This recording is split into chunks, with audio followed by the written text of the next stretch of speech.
Alhamdulillahi binikmatihi tatimmu salihat.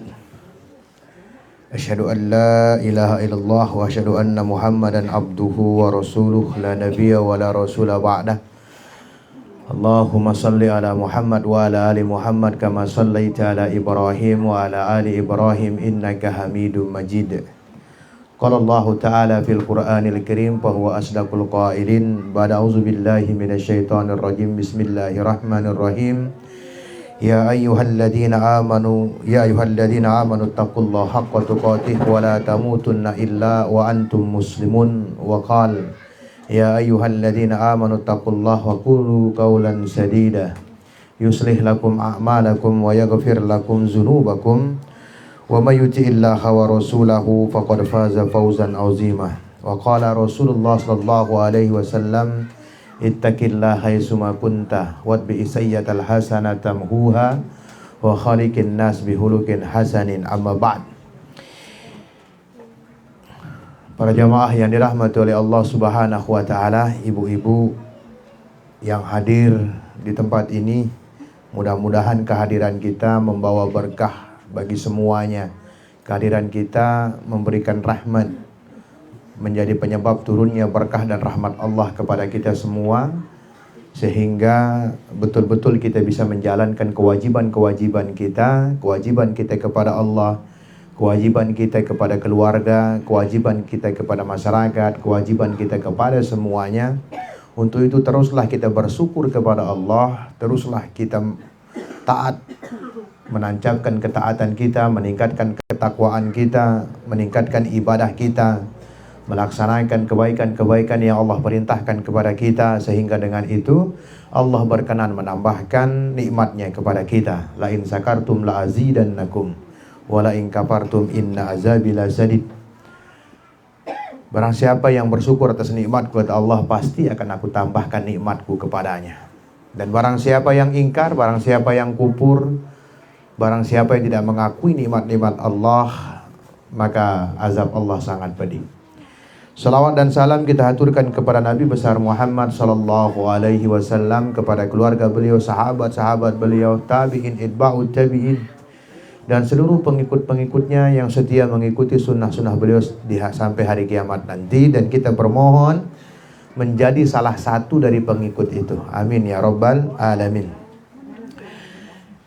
Ibu-ibu yang dirahmati oleh Allah Subhanahu wa taala, memang sore hari ini terasa lumayan panas, menandakan mungkin hujan atau tidak tahu kita ke depannya, karena kita tidak pernah mengerti apa rencana Allah ke depannya.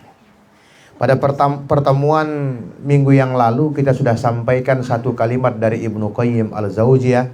Beliau menyampaikan, wahai manusia, berletih-letihlah kalian di dunia untuk melaksanakan kebaikan-kebaikan, menjalankan kebaikan-kebaikan, menjalankan kebajikan-kebajikan. Karena apa? Tempat istirahat kita nanti adalah di surga.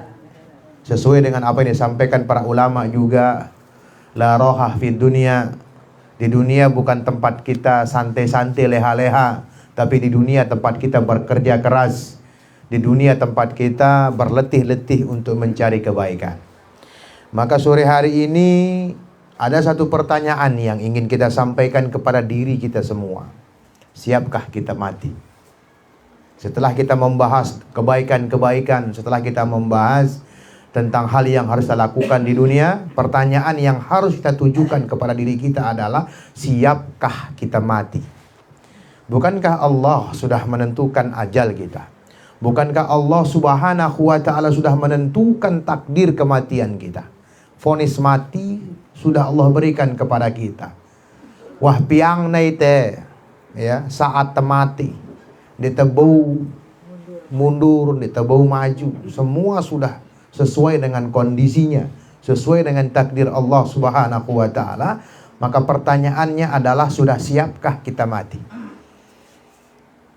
Kalau belum siap, apa yang menyebabkan kita tidak siap?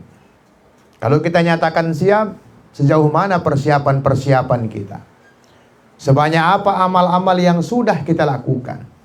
Ini juga ada nasihat dari Ibnu Qayyim al-Jauziyah dalam tulisannya. Sungguh orang yang paling dungu, manusia yang paling dungu adalah manusia yang tahu bahwa dia akan mati tapi tidak mempersiapkan kematiannya. Kita ngerti, kita tahu bahwa banyak orang yang tahu dia mati. Dia sangat yakin takdirnya mati. Kullu nafsin za'iqatul maut. Setiap yang bernyawa pasti akan mati. Tetapi kedunguan itu muncul manakala kita tahu kita akan mati tapi tidak mempersiapkan kematian kita. Maka setelah kita mempertanyakan di dalam jiwa kita, dalam diri kita, bahwa siapkah kita mati? Siapkah kita meninggalkan kemewahan dunia? Siapkah kita meninggalkan dunia ini? Siapkah kita meninggalkan hiruk pikuk dunia? Atau mungkin kita nggak pernah bersiap? Atau mungkin kita tidak pernah mengumpulkan kebaikan-kebaikan.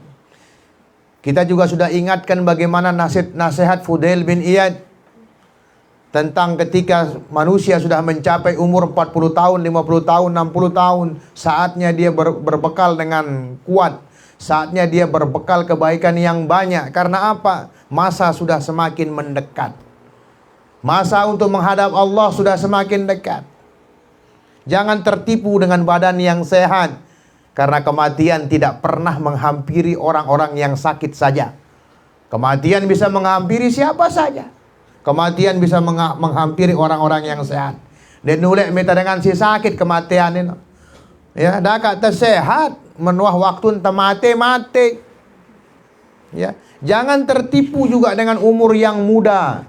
Karena kematian tidak pilih-pilih umur. Menuah kematian dah kata bayi, ya kan.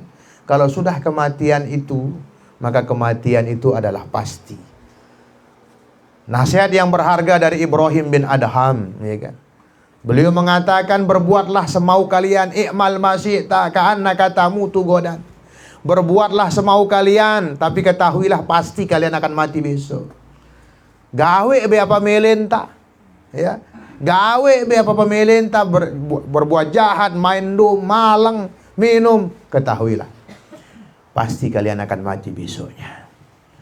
Maka berbuatlah semau kalian, tapi bisakah kalian menghentikan malaikat maut? Ya, bisakah kalian menunda kematian kalian agar kita bisa bertaubat kepada Allah? Ya, makanya para ulama menyatakan perlu bagi manusia untuk melakukan kuantifikasi pahala. Perlu melakukan perhitungan pahala, ya. Kuantifikasi, ya. Hitung sudah berapa banyak pahala kita. Apakah pahala-pahala kebaikan-kebaikan yang sudah kita lakukan dan kumpulkan cukup bagi kita untuk menghadap Allah? Cukup nggak untuk menekan timbangan amal soleh kita? Atau justru amal-amal kebaikan kita membuat kita sombong sehingga menganggap kita masuk surganya Allah. Sebagaimana kisah ada orang yang beribadah selama 40 tahun. Dia tidak pernah melakukan maksiat, tidak pernah melakukan kejahatan. Dia fokus ibadah, rajin ibadah, ya. Dia petuk-petuk beribadah, dia petuk-petuk berdoa. Karena dia melihat dirinya seperti itu, dihadapkan kepada Allah, kemudian dimasukkan ke surga. Lalu dia bertanya kepada Allah, ya Allah, apakah engkau memasukkan saya ini karena amal soleh saya kah? Atau bagaimana? Tapi saya yakin dengan amal soleh saya. Maka ditimbanglah amal soleh selama 40 tahun, gak bisa.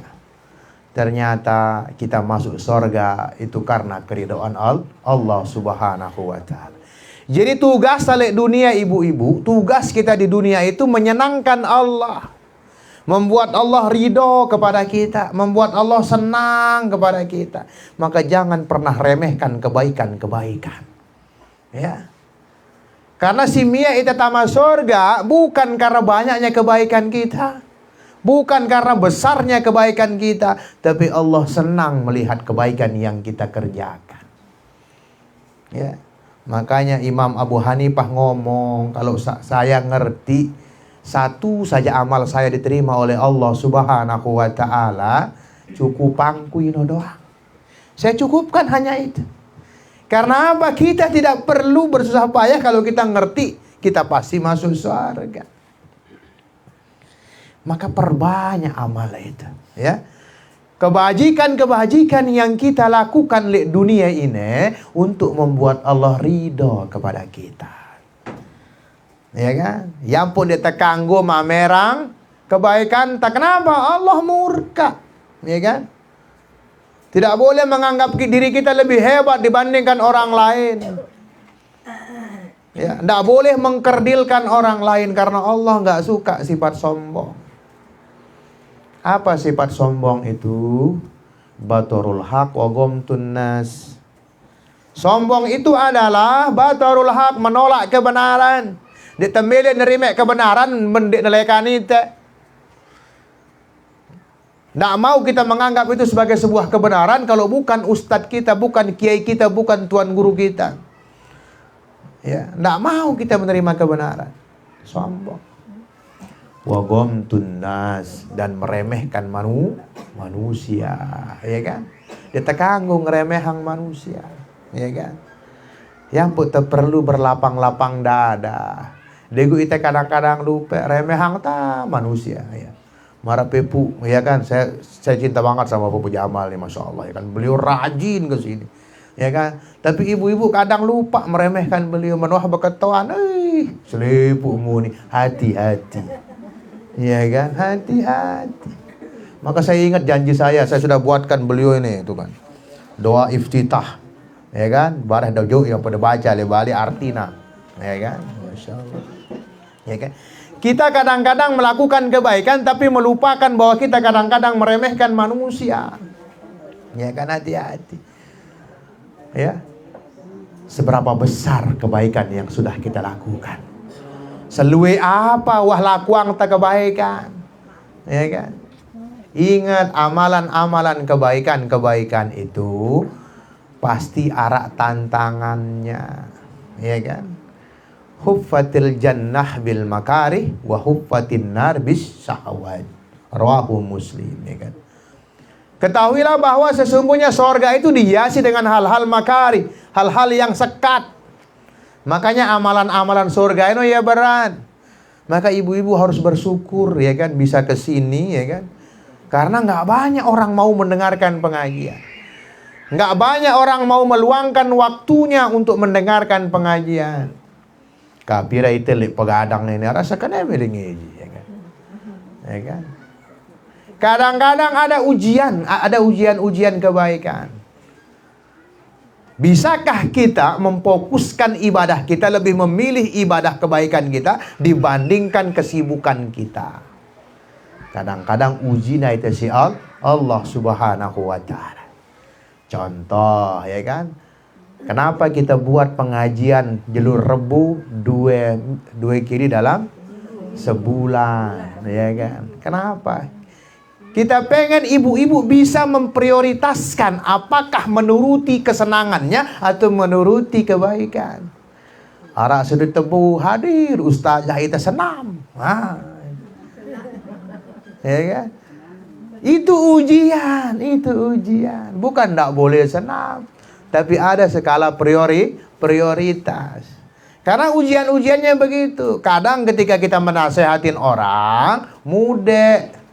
Tapi kadang-kadang nasihat yang kita berikan ke orang itu kadang-kadang Allah uji kita dengan apa yang kita nasihatkan itu. Ya kan? Uji itu. Ya kan? Masya Allah, ya kan? Maka pernah saya sampaikan ujian yang terberat itu adalah ujian kemudahan. Ya kan? Angka sidia-sidia si muda kete ujian dah. Akankah kita meremehkan orang yang nggak bisa ke sini? Akankah kita meremehkan orang yang tidak bisa beramal? Akankah kita meremehkan orang yang tidak bisa berbuat kebajikan? Tuh. Nah, itu. Jadi ujian. Konsep dunianya semakin taat kita, maka setan semakin mendekat. Selekin dah taat kepada Allah, maka selekin luwek setan rapetin ni deh. Bukan untuk mendukung kita, tapi untuk menghalangi kita untuk berbuat kebaikan.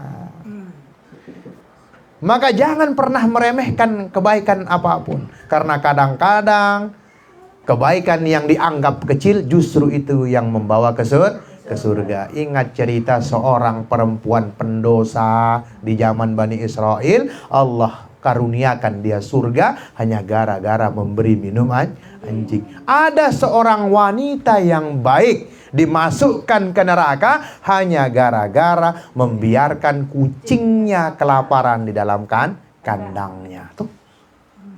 Jadi jangan pernah meremehkan kebaikan sekecil apapun yang kita kira. Jangan-jangan kebaikan yang kecil itu ino namang italik surga.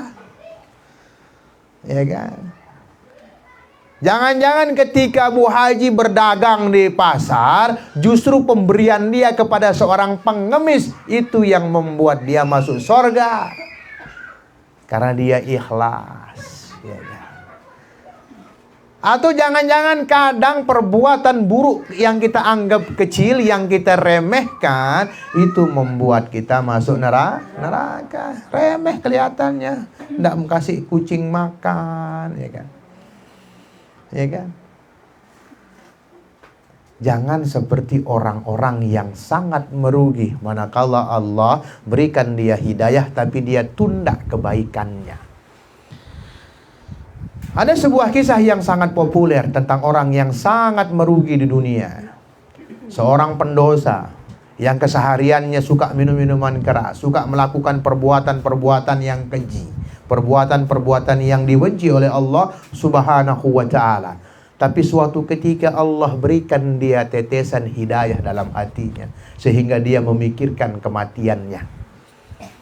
Ngimpi, ya, dia mimpi dan dia dalam mimpinya dia dimasukkan ke neraka. Hatinya takut, dia ingin bertaubat kepada Allah Subhanahu wa ta'ala. Tapi apa yang terjadi? Dia tunda taubatnya karena dia melihat sekelilingnya, ya kan? Sudah jam juga mau pagi, di sekelilingnya masih banyak botol minuman yang berisi. Dia bilang tune, ya kan? Jemak beku tobat. Wah, seger itu karena dia saat itu masih bau minuman, masih bau rokok, masih bau macam-macam. Malu saya sama Allah itu kan, kalau sekarang saya bertobat besok ajalah pagi. Saya mandi pagi, saya berangkat ke masjid, saya pakai pakaian yang terbaik, saya pakai wangian yang terwangi. Saya sisiri rambut saya dengan hebat. Tapi sekarang ya ini karena minuman masih ada kan mubazir juga katanya. Ya kan? Mubazir tune, ya. Bahasa sini apa? Ya kan? Tuna, ya kan, beda. Ya kan, tune, ya kan, sama, ya kan. Nah itu dia. Akhirnya apa? Dia habiskan itu minuman, kemudian dia berbaring tidur dengan niatan besok pagi mau bertobat ke masjid. Apa yang terjadi? Tidurnya menjadi tidur selamanya, dan dia rugi karena tidak sempat mengucapkan kalimat taubat. Dia namanya taubat, ya kan? Meninggal padahal dia sudah diberikan oleh Allah hidayah. Hidayah itu perasaan ingin berbuat baik, ya. Perasaan ingin berhijrah gitu ya. Ada juga yang Allah takdirkan yang tidak dia tunda-tunda hidayahnya. Seorang dari Badui, seorang anak gunung, ya kan, lari-lari dari gunung ketika melihat Rasulullah SAW lagi dizolimi, lagi dijahati, lagi diperangi saat itu. Dia nggak tega melihat Rasul karena dia kenal Muhammad, dia kenal Nabi SAW, orangnya amanah, orangnya baik, orangnya jujur, ya kan. Datang dia kepada Nabi, wahai Muhammad, ya kan, saya tahu engkau orang yang baik, aku nggak tega melihat kamu dijahatin, gitu kan. Ya kan? Aku nggak tega lihat kamu dijahatin, aku ingin bantu kamu. Dia dapat hidayah saat itu. Apa yang aku lakukan? Masuk Islam dulu, ya. Tama Islam dulu, ya kan. Mandi dia, kemudian dia ucapkan syahadat. Baru berapa langkah dia syahid. Ketembak sama musuh, ditembak sama panah, ditombak sama tombak, ya kan, mati dia. Belum melakukan sholat, belum melakukan zakat, belum melakukan kebaikan-kebaikan yang lain. Tapi Allah muliakan dia karena dia tidak tunda-tunda hidayahnya. Dia meninggal dalam kondisi mensegerakan hidayahnya. Allah masukkan dia ke dalam surga. Sampai Rasulullah SAW menyatakan, nih orang beruntung banget nih, gitu ya. Beruntung sekali dengan ini. Kenapa? Dia namanya sempat nggawe si lain-lain tama surga. Amaluhu qalil wa jazaa'uhu kabir. Ya. Amalna sakedi, pahalana beli. Karena dia tidak menunda hidayah. Artinya apa? Kita tidak pernah ngerti kapan temati. Jadi dendek tunda kebaikan dah. Begitu ada terdetik rasa ingin membantu sesama, lakukan. Ingat, Allah menerima bukan karena banyaknya yang kita berikan. Bukan karena, ya kan, seringnya kita memberikan. Tapi Allah melihat kesungguhan kita dalam beramal. Allah nggak butuh amal kita. Allah nggak butuh kekayaan kita. Allah maha kaya. Nggak butuh. Tapi Allah senang melihat seorang hamba yang bersegera. Yang bersegera. Maka dalam ayatnya dikatakan wasari'u ila maghfirati mir rabbikum. Bersegeralah kalian menuju ampunan kepada Allah. No, ibu-ibu. Menara atintah, miling laksana yang kebaikan, jangan ditunda. Jangan ditunda. Walaupun hanya melihat batu di tengah jalan, dendek tunde. Jangan ditunda. Ya kan? Ya, waalaikumsalam. Jangan ditunda. Ya. Karena apa? Nggak sempat kita melaksanakan kebaikan yang sudah kita niatkan, Allah keburu memanggil kita. Ya kan? Ya kan? Ya kan? Itu dia. Karena kita nggak pernah tahu kapan malaikat maut mengintip kematian kita. Masya Allah.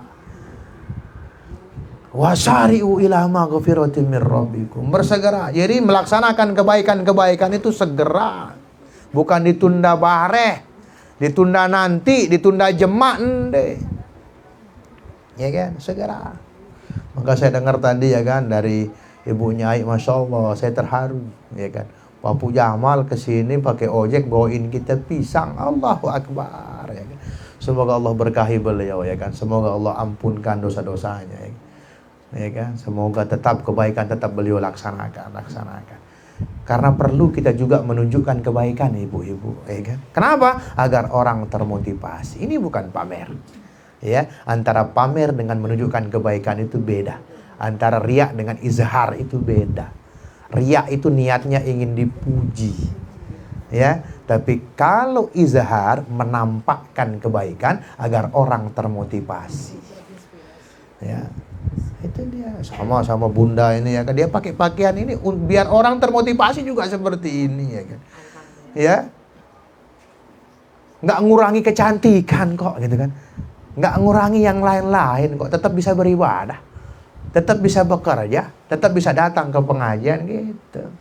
Mudahan ibu-ibu si Messi girang gedu kelembi pun tak termotivasi ya, mandalla ala khairin wa jazaa'u misli. Ya kan, fa'ilihi ya kan. Sisi nunjukkan kebaikan maka pahalanya sama dengan orang yang mengerjakannya, ya kan gitu dia. Kalau ada yang termotivasi sama bunda ini nanti dia dapat pahala sebagaimana orang yang mengerjakan tadi, gitu kan. Nah itu dia.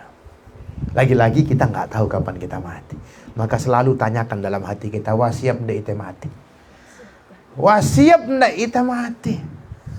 Karena kematian itu tidak nunggu kita siap. Ya, tidak nunggu kita siap. Contoh ada teman saya, sahabat saya, kakak kelas saya di pesantren dulu, ya kan. Kemarin ya kita lagi SMS-an, WA-an bahwa dia akan ke sini bersama rombongannya, dia mau touring ke Lombok, mau dakwah, mau tablik di beberapa masjid. Dan saya bilang nanti di tempat saya, nanti kita siapkan di beberapa masjid, ya kan. Qadarullah, ya kan. Baru jalan paginya meninggal. Di perjalanan, Masya Allah, kematian nggak ada. Umurnya di atas saya 1 tahun, ya kan? Nggak ada kita tahu, ya kan? Nggak bisa, ya kan? Jadi ibu-ibu jangan nunda kebaikan, ya kan? Jangan meremehkan amalan. Apalagi jangan meremehkan kejahatan, ya kan? Jemaah taubat, nggak bisa, ya kan? Nggak bisa. Nanti Anda menjadi orang yang menyesal, ya kan? Ya, segerakan. Dan semua yang membuat kita tidak bisa melaksanakan kebaikan, salah satunya karena nafsu syahwat kita. Maka disampaikan oleh Allah Subhanahu wa taala dalam Quran surat Yusuf surat yang ke-12 ya, kemudian ayat yang ke-56 nih kan. Sebentar 50 53 ya, 53 ya, 53. Wa ma ubarri'u nafsi innan nafsa la'amaratun bisu illa ma rahima rabbi inna rabbi ghafurur rahim ya. Surat Yusuf ayat ke-53. Aku tidaklah dapat membersihkan diriku dari dorongan hawa nafsu. Sesungguhnya hawa nafsu itu benar-benar menyuruh manusia berbuat dosa, kecuali orang yang mendapat hidayahnya dari Allah. Sesungguhnya Allah Maha Pengampun lagi Maha Penyayang kepada semua makhluknya. Kita tidak bisa, susah membersihkan diri kita dari syahwat kita. Yang bisa membuat kita bisa mengendalikan syahwat-syahwat kita, keinginan-keinginan buruk kita adalah hidayah dari Allah. Maka jaga hidayah Allah ya. Setiap kebaikan yang kita lakukan itu adalah hidayah dari Allah. Tapi jangan senang dulu. Selikin dan luik kebaikan dah, selikin luik setan godai dah, ya kan? Jadi bismillah ya kan? Ya kan? Lawan saja ya kan, bismillah. Jangan pernah mau dikalahkan oleh setan dan hawa nafsu itu ya kan. Lakukan kebaikan. Ya. Itu dia, itu yang perlu kita ingatkan ya.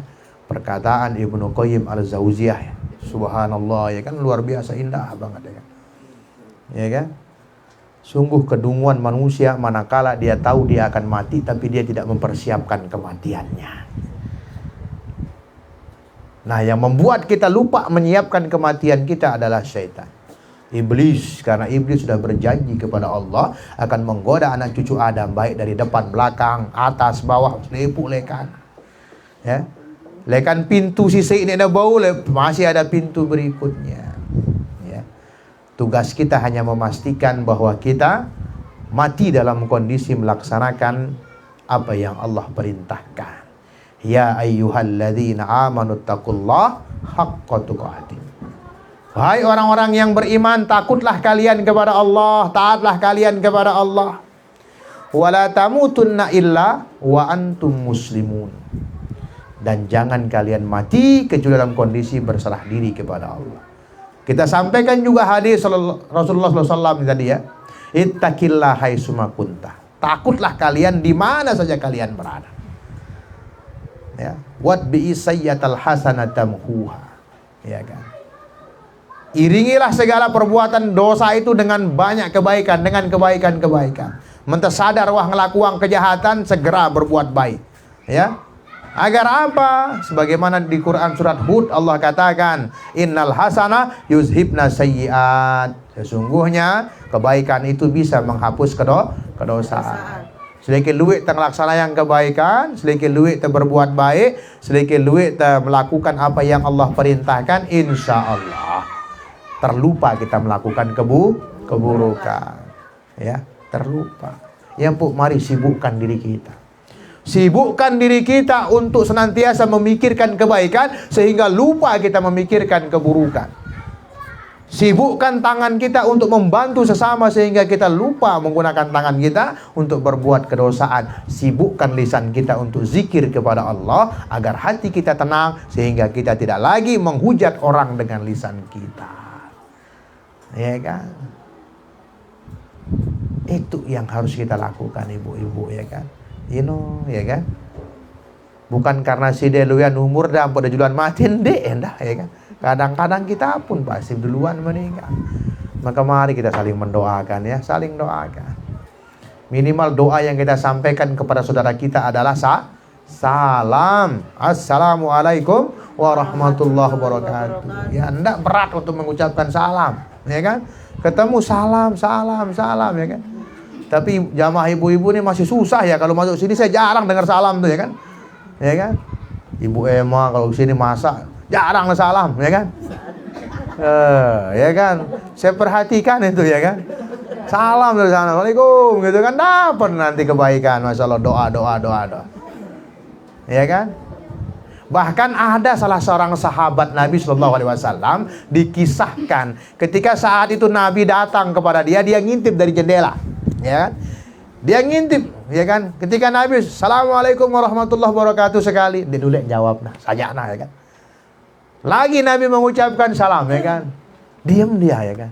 Lagi Nabi mengucapkan salam, diam dia. Nah, etikanya kalau sudah 3 kali kita akan kembali karena kita menganggap tidak ada tamu. Nah, begitu ketika Nabi balik kanan, langsung dia berdiri buka lawang. Waalaikumsalam warahmatullahi wabarakatuh. Kenapa kamu tidak jawab salam saya, kata Nabi? Biar engkau sering mendoakan saya, Nabi. Masya Allah, ya kan? Indah, ya kan? Indah banget, ya kan? Karena doa di dalam salam itu Masya Allah. Jadi upayakan salam. Apalagi masuk rumah kita, ya salam. Ingat, setan itu tidak mau membiarkan satu ruangan pun yang tidak ditempati oleh dia. Apalagi dulu begawean, ibu-ibu selekan pasar. Ingat, setan tuh banyak di pasar, ya kan? Makanya perlu kita berdoa perlindungan kalau masuk pasar. Apalagi si dia siwahlekan pekan, ya kan? Masuk halaman tuh salam, ya kan? Assalamualaikum, masuk rumah. Assalamualaikum, masuk kamar. Assalamualaikum, ya kan? Bila perlu langsung bersihkan diri biar bekas-bekas kotoran-kotoran di pasar, di setan-setan itu minggir kepada kita. Itu dia. Ya. Baik, mungkin itu yang dapat kita sampaikan, sebuah peringatan bahwa tentang sebuah kematian yang pasti akan mendatangi kita. Maka cerdiklah, cerdaslah, bijaksanalah dalam berbuat kebaikan. Perbanyak kebaikan-kebaikan kita, syukur-syukur kita harus pandai membuat kebaikan. Kebaikan itu yang pahalanya mengalir sampai nanti walaupun kita sudah meninggal dunia, ya kan? Ya. Berbagi dengan anak yatim, berbagi dengan tetangga, ya kan? Nyumbang wakaf bangunan, wakaf masjid, wakaf tanah, semuanya, ya kan? Itu semua pahala-pahala jariah, ya kan? Dan insya Allah di balik dakwah ini kita memang niatkan sebagai pahala jariah semuanya, ya. Karena kita ingin bertetangga di surga rame-rame, ya kan. Kita rame-rame pengen, kalau kita tempati surga sendirian sepi, ya kan. Sepi, ya kan. Jadi mari kita rame-rame masuk surga, ya kan. Nah, baik ibu-ibu, itu yang dapat kami sampaikan pada siang hari ini karena ada acara santunan juga, sehingga kita tidak terlalu kemalaman. Mudah-mudahan apa yang kita sampaikan dan akan kita ulang-ulang terus agar menambah keimanan kita kepada Allah dan tahu bahwa kita ini tidak selamanya di dunia. Di dunia hanya tempat kita numpang saja. Nah, kalau orang Jawa bilangnya numpang ngumbe, gitu. Cuma numpang minum doang di dunia ini, ya kan? Numpang ngumbe, gitu kan. Nah, gitu. Jadi sebentar aja, cuma 1,5 jam kok, ya kan? Kalau usia kita 70 tahun, kita hanya 1,5 jam di dunia ini, ya kan? Ya, apalagi dibawain. Nah, saya masih 39 tahun, ya kan? Ya, bentar lagi April baru 40 lah sudah mulai. Ya kan? Jangan kaget, ya kan? Saya lahir 82, ya kan? Nah, maka 39. Dan ingat, kematian itu bukan karena usia tua loh, ya kan? Jadi saling mendoakan. Baik, mari kita tutup dengan sama-sama membaca kafaratul majelis. Subhanaka Allahumma wa bihamdika asyhadu an la ilaha illa anta astaghfiruka wa atubu ilaik. Billahi taufiq wal hidayah. Assalamualaikum warahmatullahi wabarakatuh.